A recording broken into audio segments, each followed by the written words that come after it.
میں نے بجائے معذرت خانہ رویہ اڈاپٹ کرنے کے پورے پیشن کے ساتھ، پورے جذبے کے ساتھ، پورے کانفیڈنس کے ساتھ اپنی بات لوگوں تک پہنچائی ہے. اس کے بغیر لوگ سیریس نہیں لیتے بات کو. یہ من کر کے دنیا میں چینج نہیں آئے گی سر. چینج آئے گی نہ، بالکل یہ کہیں نہیں لکھا ہوا. لا ریفرنس پیش کر، یہ نہ سے چینج آتی ہے. یہ ویسے ایک جز ہے، ویسے تو پورا شعر ہے کہ نہ میں وابی نہ میں بابی، میں ہوں مسلم علمی کتابی. اور اس کا جو فائنل ورژن ہے وہ ہے کہ مرنے سے پہلے اے مسلمان کر لے اس پہ غور، کتابوں کا خدا اور ہے بابوں کا خدا اور. جس کا تعارف کتابوں سے ہوتا ہے نا وہ اللہ اور ہے، اور جو بابے جس کا تعارف کرواتے ہیں وہ اپنے ذوق میں تو اسی اللہ کا کروا رہے ہیں، لیکن وہ تعارف اللہ کا نہیں ہے. تو چونکہ میں پورے کانفیڈنس سے بات کرتا ہوں تو بعض اوقات لوگ یہ بھی سمجھتے ہیں یہ تکبر میں کر رہا ہے. نہیں، تکبر نہیں، یہ میرے ایمان کا تقاضا ہے. میں ذرا سا بھی کانفیڈنس لوز کر جاؤں تو اس کا مطلب ہے میرا قرآن و سنت پہ ایمان ہی نہیں ہے. یعنی جس طرح آپ کا یہ ایمان ہے نا کہ 2 + 2 4 ہوتے ہیں، زمین و آسمان کے سارے بزرگ فرشتے، یہ بالفرض میں کہہ رہا ہوں، جنات، قبر سے نکل کر مردے بھی آپ کو یہ منوانے کی کوشش کریں کہ 2 + 2 5 ہوتے ہیں، آپ مان لیں گے؟ اس سے اگلی بات، کوئی چاند کے 2 ٹکڑے کر دے، سورج کے 4 ٹکڑے کر دے، آسمان کو زمین پہ لے آئے، زمین کو آسمان پہ لے جائے، یہ بالفرض، اور کہے کہ یہ دلیل ہے کہ 2 + 2 5 ہوتے ہیں، آپ مانیں گے؟ تو آپ کی شعبدہ بازیاں جو صرف خوابوں میں، کتابوں میں آپ کے بابوں نے لکھی، جو حقیقت میں ایگزسٹ نہیں کرتی، ان شعبدہ بازیوں کے اگینسٹ آپ تو 2 + 2 کو 5 ماننے کے لیے تیار نہیں، تو میں قرآن و سنت کو غلط ماننے کے لیے کیسے تیار ہو جاؤں؟ میں کہتا ہوں جن بابوں کے اوپر آپ کا ناز ہے نہیں، قبر سے نکل کے ڈائریکٹ میرے ساتھ بات بھی کریں نا اور کہیں کہ دین وہ نہیں جو قرآن و سنت میں لکھا ہوا ہے، اور وہ ہے جو ہم نے نسل در نسل شفٹ کیا ہے، تو 2 منٹ میں بزرگ غائب کر دوں گا آپ کا. میں پڑھوں گا لا حول ولا قوت الا باللہ، شیطان ہوگا چیخ مار کے ادھر سے چلا جائے گا، کوئی قبر سے باہر نکل نہیں سکتا. یہ اللہ کا فتویٰ ہے سورہ یاسین میں اور سورۃ الواقعہ میں کہ جو مر گیا نا وہ واپس نہیں آ سکتا. حضرت عیسیٰ علیہ السلام بھی جو مردہ زندہ کرتے ہیں وہ دنیا میں واپس نہیں آتا تھا، وہ وقتی طور پر صرف ان کے نبی ہونے کی گواہی دیتا تھا، اور یہ صرف یہ حضرت عیسیٰ کا ہی معجزہ ہے، چلتا پھرتا نہیں تھا، بس مردہ وہ ہوتا تھا پھر واپس دوبارہ جاتا. مردہ نہیں واپس آ سکتا دنیا میں، ناٹ ایٹ آل. کہانیوں میں آپ جتنے مرضی واپس لاتے ہیں، وہ ہندوؤں کے پاس بھی بڑی کہانیاں اس طرح کی موجود ہیں. تو چونکہ میں پورے پیشن کے ساتھ بات کرتا ہوں نا، تو اس کے اگینسٹ انہوں نے پتہ کیا گالی ڈیوائس کی ہے، گستاخ ہے، بے ادب ہے، بات کرنے کی تمیز نہیں ہے. واللہ اگر میں قرآن و سنت سے آپ کو حوالے دینا شروع کروں نا اور میں آپ کو بتاؤں نا، تو آپ بڑی بڑی ہستیوں پہ گستاخی کا فتویٰ لگاتے ہیں. چلے میں آپ کو حصول برکت کے لیے ایک بات بتا دیتا ہوں. صحیح بخاری میں کم از کم 4 جگہ پہ سیدنا ابو بکر کا خطبہ آیا ہے نبی علیہ السلام کی میت کے اوپر.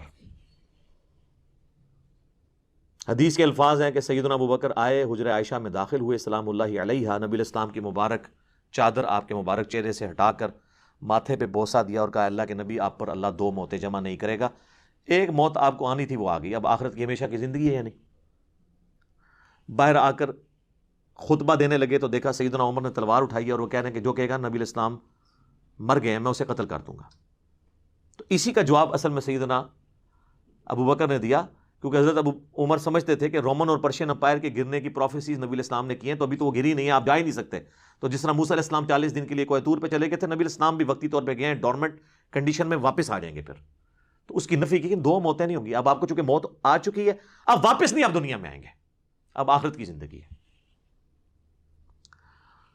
اور حمد و صلات کے بعد سیدنا ابو بکر نے پہلا جو جملہ بولا پورے کانفیڈنس، پورے پیشن کے ساتھ، وہ پاکستان کے قانون 295C کی جو یہ ایکسپلینیشن مانتے ہیں مولوی، اس میں تو وہ گستاخانہ بنتا تھا، میرے نزدیک نہیں، ان کے نزدیک. اور ہم نے سوشل ایکسپیریمنٹ کیا ہے لوگوں سے پوچھ کے کہ اگر کوئی شخص اس طرح کہے تو لوگوں نے بہت بڑا گستاخ ہے جس نے یہ کہا ہے، تو بعد میں بتایا سیدنا ابو بکر ہے. کیا کہا؟ اللہ آگاہ ہو جاؤ، من کان یعبد محمدن فإن محمدن قد مات، جو کوئی بھی تم میں سے محمد کی عبادت کرتا ہے یا کرے گا، وہ جان لے کہ محمد مر چکے ہیں، وصال نہیں فرما چکے، مر چکے، مات. اور پھر آپ رضی اللہ تعالیٰ عنہ نے ساتھ ہی فرمایا وَمَنْ كَانَ يَعْبُدُ اللَّهَ فَإِنَّ اللَّهَ حَيٌّ لَا يَمُوتُ، اور جو کوئی اللہ کی عبادت کرتا ہے اور کرے گا وہ جان لے کہ اللہ کو کبھی موت نہیں آئے گی، وہ ہمیشہ زندہ رہے گا۔ اب میرا سوال ہے کہ صحابہ میں کون نبی الاسلام کی عبادت کرتا تھا؟ تو یہ فرضی جملہ کیوں بولا؟ یہ ہوتے تو یہ کہتے ہو لے ممبر تو تھلے فرضی جملے بولنا ہے، شرک ختم ہو چکے ہیں اور تو سانو فرضی گلاں کرنا ہے، سانو نہیں پتا کہ عبادت کرنی ہے، فرضی جملہ ہے نا۔ ہاں قرآن کی آیت پیش کرنے کا تو رائٹ تھا، وہ آیت بھی پڑھی انہوں نے، انک میت و انہم میتون، سورہ الزمر آیت نمبر 30، نبی تمہیں بھی مرنا ہے، تمہارے مخالفین کو بھی مرنا ہے۔ پھر سورہ ال عمران کی آیت نمبر 144 بھی تلاوت کی، وما محمد الا رسول قد خلت من قبلہ الرسل افإن مات او قتل، محمد تو نہیں مگر ایک رسول، اگر یہ مر جائیں یا قتل ہو جائیں اور پاکستان میں یہ وصال فرما جائیں یا شہید ہو جائیں تو کیا تم دین سے الٹے قدم پھر جاؤ گے؟ یہ آیت انہوں نے اپنی بات کے ثبوت میں دی، یہ آیت ہی کافی تھی، اپنا فرضی جملہ کیوں بولا؟ یہ کہتا ہے نا جی حدیث میں الفاظ ہوتے ہیں نہیں، آیت میں نہیں ہے، کیوں بولتا ہے؟ لیکن اس کے مخالف نہیں ہوتے ہیں، اس کو سپورٹیو ہوتے ہیں۔ وہ بولتا ہوں تو جناب آپ کے دماغ میں ڈرل ہوتی ہے نا سر، اس کے بغیر تو سمجھ نہیں آتی۔ میں جب بھی حدیث اسامہ ابن زید والی بیان کرتا ہوں بخاری اور مسلم سے، کہ جب ایک میدان جنگ میں ایک کافر ان کے تلوار کے نیچے آیا تو اس نے اس کو کلمہ پڑھ دیا، پھر بھی انہوں نے اسے قتل کر دیا، اور بعد میں دل میں قلق آیا کہ مجھ سے غلطی ہوئی ہے، نبی الاسلام کو خود ہی جا کے بتا دیا کہ یا رسول اللہ اس نے کلمہ پڑھا تھا۔ آپ نے فرمایا اسامہ کیا تو نے اس کو کلمے کے بعد بھی قتل کر دیا؟ کہ یا رسول اللہ اس لیے کہ وہ ڈر کے کلمہ پڑھ رہا تھا۔ آپ نے فرمایا کیا تو نے اس کا دل چیر لیا تھا؟ اسامہ تو کیا کرے گا جب وہ قیامت والے دن کلمہ پڑھتا ہوا اللہ کے حضور تیرے خلاف مقدمہ قائم کر دے گا؟ اسامہ تو کیا کرے گا؟ اسامہ تو کیا کرے گا؟ آپ یہ جملہ ریپیٹ کرتے رہے، حتیٰ کہ حضرت اسامہ کہتے ہیں میرے دل میں خواہش ہوئی آج سے پہلے میں کافر ہوتا، آج کلمہ پڑھ کے مسلمان ہوتا اور میرا یہ گناہ تو کم از کم دھل جاتا۔ تو یہ حدیث کے اندر میں ایک جملہ بولتا ہوں جو اس میں لکھا نہیں ہے، لیکن وہی ہے جس طرح حضرت ابوبکر نے جو کچھ بولا وہ قرآن حدیث میں لکھا کوئی نہیں ہوا تھا، من کان یعبد محمدا فإن محمدا قد مات۔ تو میں کیا جملہ بولتا ہوں کہ حضرت اسامہ نے یہ نہیں کہا کہ جی یا رسول اللہ میں نے دل چیر لیا تھا کیونکہ میرے گھوڑے کے قدموں سے جو خاک اڑے گی اور وہ میرے گھوڑے کے نتنوں میں بیٹھے گی اس کو بھی کوئی امت کا بڑے سے بڑا بزرگ غوث کتب ولی نہیں پہنچ سکتا، اور وہ تو سارے دل کا حال جان لیتے ہیں، ان کو تو کشف القبور بھی ہو جاتا ہے، تو میں تو ان کا امام ہوں، جی یا رسول اللہ میں نے دل چیر کے دیکھ لیا تھا، میرے سے تو کوئی چیز چھپی نہیں رہی، مجھے تو علم غیب بھی ہے۔ یہ جو میں انالیسس کرتا ہوں نا، یہ اصل میں ان کے دماغ میں کرتا ہے ڈرل، جنہوں نے ہدایت لینی ہے، اور جو گمراہی پہ تلے ہیں نا ان کو یہ تلوار کی طرح ان کے دل پہ جا کے لگتا ہے، وہ تو کہتے ہیں جناب یہ تو شکل بھی نہیں ہم نے دیکھنی، ہے ہی گستاخ ہے۔ سر آپ نے حضرت ابوبکر کے ساتھ بھی یہی کچھ کرنا تھا، اگر آپ کو یہ بتایا نہ جائے کہ ان کا خطبہ ہے، کیونکہ آپ لوگوں نے تو کہانی کرائی ہے کہ نبی الاسلام کو زندہ دفنایا گیا۔ جی وہ آپ کو جب دفنا رہے تھے اس وقت بھی ہونٹ ہل رہے تھے اور امتی امتی کی آوازیں آ رہی تھی۔ جی یہ دیوبند مدرسے کے بانی قاسم نانوتوی نے اپنی کتاب آب حیات میں لکھا ہے، حیات النبی والی کتاب میں، وہ صحابہ جنہوں نے اپنی جانیں دی ہیں حضور کو بچانے کے لیے انہوں نے زندہ آپ کو دفنا دیا۔ ظاہر ہے پھر ہونٹ تو پھر اگر ہل رہے تھے، آخرت کی زندگی میں تو ہونٹ نہیں ہلتے، آخرت کی زندگی میں تو سانس بھی نہیں ہوتا، آخرت کی زندگی میں ٹوائلٹ بھی نہیں ہوتا، یہ تو ساری دنیاوی زندگی کی چیزیں۔ اور عباس رضوی صاحب جو بریلوی عالم ہیں انہوں نے حیات النبی پہ کتاب لکھی، جو امام بیہقی کی کتاب ہے نا حیات الانبیاء فی قبورہم، اس کی شرح لکھی انہوں نے، تو اس میں انہوں نے آب حیات کے اس جملے کو کوٹ کر کے کہا کہ تم لوگ جو ہے نا وہ اس کو قاسم نوتوی کو کچھ نہیں کہتے ہیں، ہمارا کم از کم یہ والا عقیدہ نہیں جو دیوبندیوں کا ہے، ہم کہتے ہیں کہ حضور فوت ہو گئے ہیں۔ تو انہوں نے حیات النبی پہ ان کو بھی ٹانٹ کیا ہے کہ ان کا جو حیات النبی ہے اب سے بھی زیادہ غلو پہ مبنی ہے، یہ خالی میں نے نہیں گرفت کی ہے۔ تو علمی طریقے سے معاملات کو لے کے چلیں۔ اب یہ میں نے یہ ساری باتیں کوئی پوائنٹس میں لکھی نہیں ہوئی تھی، یہ تو میں پھر 2-3 گھنٹے بولتا رہوں گا، باتیں ختم نہیں ہوں گی، لیکن جو میں سمجھتا ہوں نا ضروری میں اس کو ساتھ ساتھ کلیئر کروں تاکہ آپ کو یہ بات سمجھ آ جائے کہ یہ گستاخی اور جو بے ادبی کا فتویٰ لگاتے ہیں نا یہ خام خواہ ہے۔ حالانکہ آپ لوگ گواہ ہیں، میں ہمیشہ اعلیٰ حضرت امام احمد رضا بریلوی صاحب کہتا ہوں، حالانکہ مجھے کئی لوگوں نے کہا اعلیٰ حضرت کیوں کہہ رہے ہیں، پھر کیا فرق پڑتا ہے؟ اگر اعلیٰ حضرت لفظ سن کے کوئی بندہ توحید ماننے کے لیے تیار تو میں جناب 10 دفعہ اعلیٰ حضرت کہنے کے لیے تیار ہوں، ٹھیک ہے، ان کے بقول ہے نا، کیا فرق پڑتا ہے؟ میں نے ہمیشہ کہا اشرف علی تھانوی صاحب، تو کیا یہ بریلوی علماء کہتے ہیں؟ دوسروں کو یہ کہتے ہیں مرحوم، اپنے کو کہتے ہیں رحمت اللہ علیہ، یہ انہوں نے نام رکھے ہوئے۔ ایون طارق جمیل صاحب جیسے ہی ماڈریٹ شخصیت بھی انہوں نے کہا مولانا احمد رضا خان بریلوی مرحوم، انہوں نے بھی رحمت اللہ علیہ نہیں کہا، ان کی آڈیو ریکارڈنگ موجود ہے. اگر آپ کہتے ہیں نا وہ کہہ سکتے ہیں ان کو کہ آپ کہتے ہیں, ہاں جی, کبھی نہیں کہیں گے سر. کیسے کہیں؟ وہ میں آپ کو اینڈ پہ بتاؤں گا کیوں نہیں کہہ سکتے, وہ میں نے آخر میں رکھا ہوا ہے. 5واں مقدس جو جرم ہے وہ میں اینڈ پہ آپ کو بتاؤں گا. تو ہم لوگ تو اللہ کا شکر ہے احترام سے نام لیتے ہیں, ورنہ یقین کریں جن لوگوں نے چشتی رسول اللہ یا اشرفی تھانوی رسول اللہ کلمے پڑھائے یا انڈورس کیے, یہ کتابوں میں چھاپے, یہ سیدنا عمر کے زمانے میں ہوتے, تو آپ کیا سمجھتے ہیں حضرت عمر نے ان کو زبان سے سمجھانا تھا؟ تو میں حضرت عمر سے 1 کروڑ گنا کم اپنے مزاج میں سخت ہوں. حالانکہ ان کو نبی اسلام کی صحبت بھی ملی تھی, اس کے باوجود ان کی طبیعت کی سختی نہیں گئی.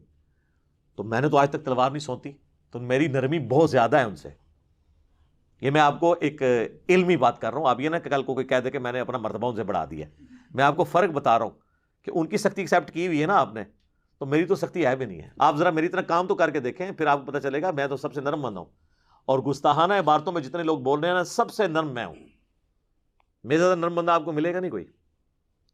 اور ٹی وی پہ آ کے لوگ بڑے بڑے نرم انداز میں بات کرتے ہیں, آپ الگ سے ان کی ذرا ویڈیوز دیکھ لیں, وہ لیک ہوتی ہیں تو پھر آپ کو پتہ چل جاتا ہے کہ کس قسم کی ویڈیوز ان کی لیک ہوتی ہیں. یہ پچھلے دنوں ہمارے ایک بابا جی کی ویڈیو نہیں تھی لیک ہوئی, بادشاہی مسجد جو دیوبندیوں کے پاس ہے, چونکہ بریلوی دیوبندی اور اہل حدیث دونوں کو وہابی کہتے ہیں.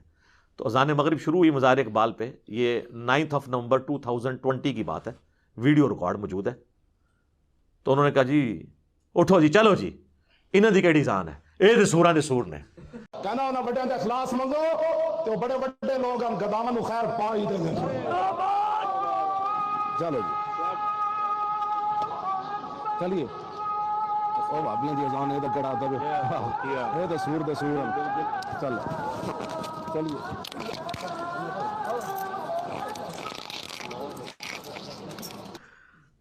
سر یہ اتنا بڑا انہوں نے اس جملے کی شرح پہ کتابیں لکھی جا سکتی ہیں جو انہوں نے کہا ہے. ایک انہوں نے سمندر کوزے میں بند کر دیا. یہ بے شک کہتے رہے ایک تسبیح میں پروئے میں ہم. ہمارے مطالبات آپ کے سامنے ہیں. ہم آپ کو بارہا یہ کہہ چکے ہیں کہ اہل حدیث دیوبندی اور بریلوی اتحاد ایک تسبیح کی طرح ہو چکا ہے, ایک قوت اور طاقت بن چکا ہے. تو آڈی تسبیح ورڈ کیوں نہ پرے سوٹی ہے, ٹھیک ہے, تو انہوں پھر بھی توفیق نہیں ہو رہی. اس کی شرح یہ ہے کہ جس طرح جو ہے نا سور, یہ روئے ارض پہ مردود ترین جانور ہے نا, پلید ترین, مطلب ہے تو اللہ کی مخلوق ہے وہ اپنی جگہ, اس کو ویسے مارنا بھی نہیں ہے کہ بھئی اللہ نے اس کو اگر پلید بنایا تو اس کو ہم نے قتل کر دینا, نہیں, بس اس کا گوشت حرام ہے. تو جس طرح روئے ارض پہ تمام مخلوقات میں سب سے یہ پلید خنزیر اور سور ہے نا, اس طرح روئے ارض پہ تمام لوگوں میں سب سے پلید جو ہے نا ان کے نزدیک وہ وابی ہیں. اور وابی انہوں نے اس وقت دیوبندیوں کا, اہل حدیث کو تو وہ پہلے ہی وابی مانتے ہیں, دونوں کو وہ کمبائنڈ وابی کہتے ہیں. تو اب آپ کو اس بات کی سمجھ آئے گی کہ ان کی اذان کا کیا احترام. یہ تو سوروں دے سور نے, سوراں دے سور, یعنی جس طرح اس روئے ارض پہ سب سے بدترین سور ہے نا, اس طرح سوروں کے اندر اگر سب سے بدترین سور کوئی ہو سکتا ہے نا تو وہ وابی ہیں ان کے نزدیک. شرح سمجھ آئی؟ یہ ہم ہی کر سکتے ہیں جو خود ان کے اندر رہا ہو. تو یہ ان کا اپنا یہ انداز ہوتا ہے بات کرنے کا. میں جو کچھ بیان کرتا ہوں پیشن کے ساتھ علمی دلائل رکھتا ہوں. کبھی کبھار کوئی سلپ آف ٹنگ ہو جائے تو وہ پورے کا پورا میرا ایک سمجھ لیں نیریٹیو نہیں ہوتا. اوورآل میں ہی ہوں, اعلیٰ حضرت لفظ بولتا ہوں, اشرف تھانوی صاحب بولتا ہوں, امام ابن تیمیہ بولتا ہوں, ٹھیک ہے نا. کبھی میں نے نہیں کہا گستاخ ابن تیمیہ اس طرح کر کے میں ایک لفظ ساتھ جوڑ بول کے تو ساتھ بولوں اس طرح. یہ تو احترام سے ایک دوسرے کا نام نہیں لیتے. رہ گا پیشن, تو یہ تو نبی اسلام کا سٹائل ہے. صحیح مسلم میں حدیث ہے, اور یہ حدیث امام جعفر نے روایت کی ہے امام محمد باقر سے, جو محمد بن علی بن حسین بن علی ہیں, یعنی حسین ابن علی کے پوتے, امام زین العابدین کے بیٹے. اور انہوں نے جابر بن عبداللہ سے کہ نبی علیہ السلام جب کبھی بھی ممبر پر چڑھتے تو آپ علیہ السلام جب تقریر کرتے تو آپ کی آواز بلند ہو جاتی, غصے میں اضافہ ہو جاتا, آنکھیں سرخ ہو جاتی, جس طرح کوئی جرنیل اپنی فوج کو تیار کر رہا ہو. اس طریقے سے آپ جب بھی ممبر پہ چڑھتے تو گفتگو کرتے تھے. یہ پیشن والا سٹائل سنت سٹائل ہے. اس سٹائل کا مذاق اڑانا نبی علیہ السلام کا مذاق اڑانا ہے, نعوذ باللہ.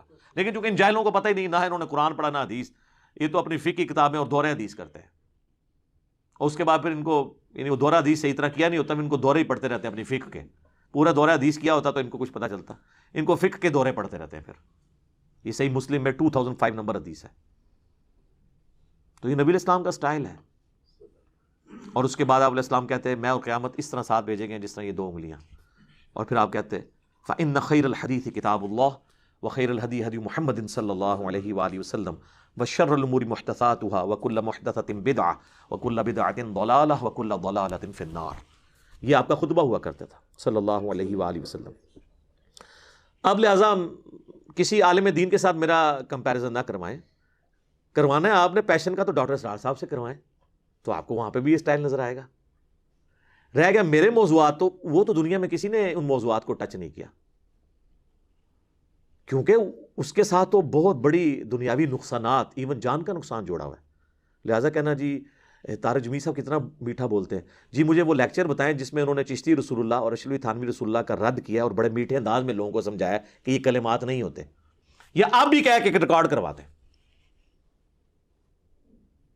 تو آپ 2 مختلف چیزوں کو کمپیئر کروا رہے ہیں.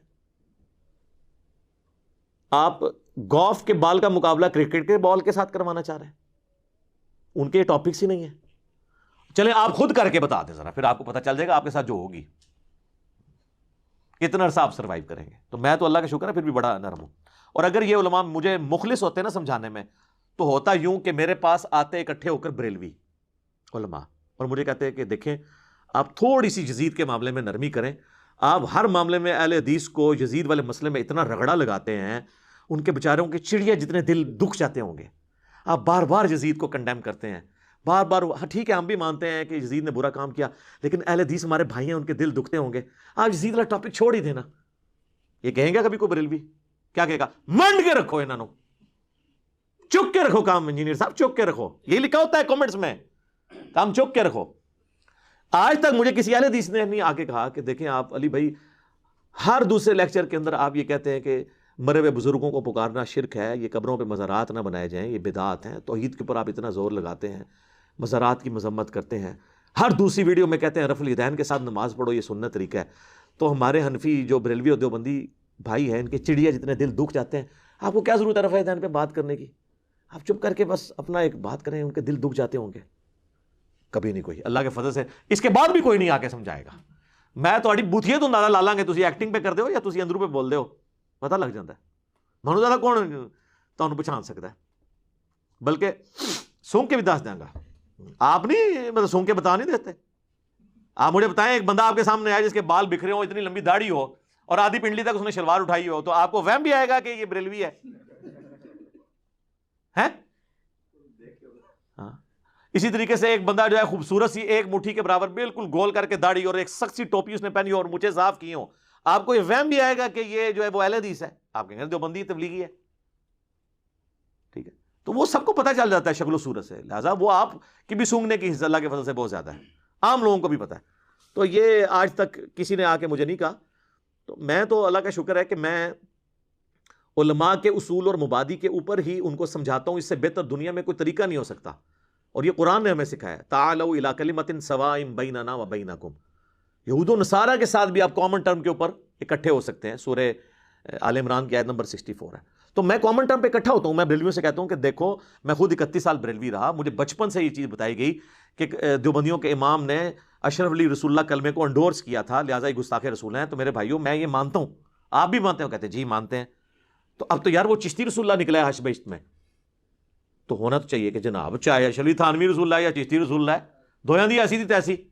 تو کہتے ہیں نہیں وہ پوچھیں گے, تو اس کے بعد کیا ہے, 2 نمبری کر رہے ہیں, اپنے آپ کو دھوکہ دے رہے ہیں, ان کو نہیں پتا. یہ میں کٹر لوگوں کی بات کر رہا ہوں, باقی تو لوگ قبول کر لیتے ہیں. ہماری دعوت سب سے زیادہ بریلویوں نے قبول کی ہے. اس سے بہتر کوئی اصول اور موادی نہیں ہے. میں دیوبندیوں سے کہتا ہوں کہ میرے بھائیو آپ کا کیا جھگڑا ہے بریلویوں کے ساتھ؟ دونوں حنفی, دونوں ایک ہی روحانی باپ کی اولاد فقہی طور پہ. مسئلہ کیا کہتے ہیں یہ مشرک ہیں, قبروں سے ان کے بڑے غلط عقیدے ہیں. تو میں کہتا ہوں میرے بھائی یہ تو آپ کے بھی جو سمان قاسمی کے اندر لکھا ہوا ہے کہ قاسم نانوتوی جنہوں نے مدرسہ دیوبند بنایا تھا, وہ اپنے مرنے کے 6 سال کے بعد خواب میں نہیں بیداری میں قبر سے نکلے, دیوبند کے 2 مولویوں کی صلح کروا کے واپس قبر میں چلے گئے. اب ہونا تو یہ چاہیے کہ جناب ہونا بھی لکھا ہے تو وہ بھی ہوئی کچھ سن, لیکن جن کو ہدایت ملنی ہے وہ کہہ دیتے ہیں ٹھیک ہے. اہل حدیثوں سے میں کہتا ہوں میرے بھائیو آپ کو کیا مسئلہ ہے؟ وہ کہتے ہیں دیکھیں جی ہماری تو ہر چیز بخاری مسلم میں لکھی ہے, نماز کا طریقہ دیکھ لیں, فلاں چیز دیکھ لیں. تو ہم کہتے ہیں اچھا تو بخاری مسلم میں جو لکھا ہے, ہاں جی اس کی تو تمام متصل الاسناد مرفوع حدیث جو ہیں قطعی الصحت ہیں, اور یہ تو جو بخاری مسلم کو نہیں مانتا وہ تو گمراہ ہے، اہل سنت سے خارج ہے. ہم کہتے ہیں ٹھیک ہے ابھی چیک کر لیتے ہیں، آپ کو بھی ٹیسٹ لگا لیتے ہیں.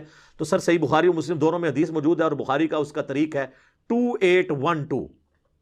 ہاں جی، اب تو ویسے اس کا نمبر ہی بولے تو ساتھ ہی کھوتی مار جاتی ہے ندی، کہ نبی صلی اللہ علیہ وآلہ وسلم نے فرمایا وائے عمار تجھے ایک باغی جماعت قتل کرے گی، تو انہیں اللہ اور جنت کی طرف بلائے گا اور وہ جماعت دوزخ کی طرف بلا رہی ہوگی. تو ہم کہتے ہیں میرے بھیا پھر فیصلہ کرو کہ مولا علی کی پارٹی جنت اور اللہ کی پارٹی ہے، اور مولا علی کے مخالفین جو آل امیہ تھے وہ جہنم کی طرف بلانے والی پارٹی ہے.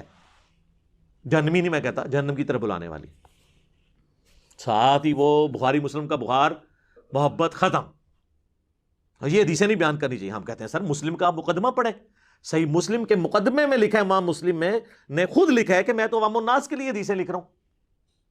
تم کہہ رہے ہو وہاں میں بیان نہیں کریں گے، تو چلیں مسلم کی آپ کو حدیث بیان کر دیتے ہیں، کریں جی. مسلم شریف میں 4776 نمبر حدیث ہے کہ عمر بن عاص خانہ کعبے کے سائے میں بیٹھے ہوتے ہیں، عبداللہ بن عمر بن عاص، اور ایک تابعی آ کے ان سے کہتا ہے عبد الرحمن بن عبد رب کعبہ، جب وہ حدیث بیان کرتے ہیں کہ امیر کی اطاعت کرنی ہی کرنی ہے، تو کہتے ہیں یہ آپ نے اللہ کے نبی سے خود سنا تھا. ان کا میں کعبے کے سائے میں بیٹھا ہوں، میرے کانوں نے نبی علیہ السلام سے یہ خود سنا تھا کہ اطاعت امیر کرنی ہے، میری آنکھوں نے حضور کو دیکھا، میرے دل نے آپ کی بات یاد رکھی.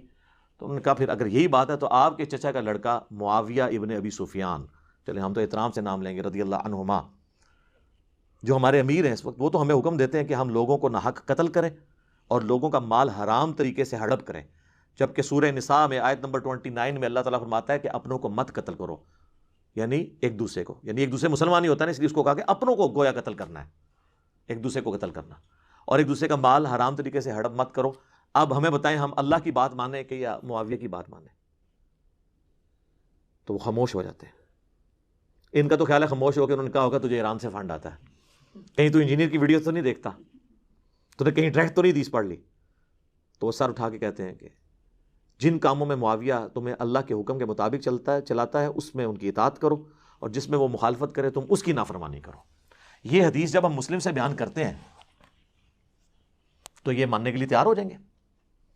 اور اس سے بڑی حدیث صحیح مسلم کی 240، علی سے محبت نہیں رکھے گا مگر مومن، علی سے بغض نہیں رکھے گا مگر منافق. بغض علی کی جتنی شکلیں ہیں وہ منافقت کی اولین علامتوں میں سے ایک علامت ہے.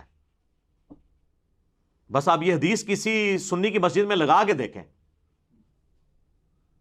تو شام تک وہاں پہ گڑبڑ شروع ہو جائے گی، چاہے وہ بریلوی ہو دیوبندی والے حدیث ہو، کیونکہ انہیں پتہ چل جائے گا کہ بھئی یہ تو کسی اور پلیٹ فارم سے بول رہا ہے. حالانکہ مسلم شریف ہمارا ہی پلیٹ فارم ہے، بخاری ہو مسلم، یہ دونوں ہمارے ہی پلیٹ فارم ہے.